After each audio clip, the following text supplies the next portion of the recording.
is Sanya Gupta. I recently completed my 2-month data science internship with UnifiedMentor, where I worked on 3 exciting projects and got a chance to improve my skills.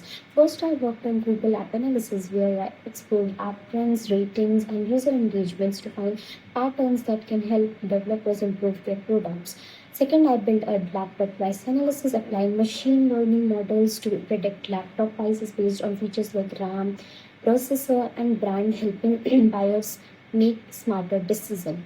Finally, I built a personalized healthcare recommendation system which uses data to suggest tailored healthcare tips and treatments for individuals uh, based on their health profile. This internship not only strengthened my skills in data analysis and machine learning, but also taught me how to turn raw data into actionable insights.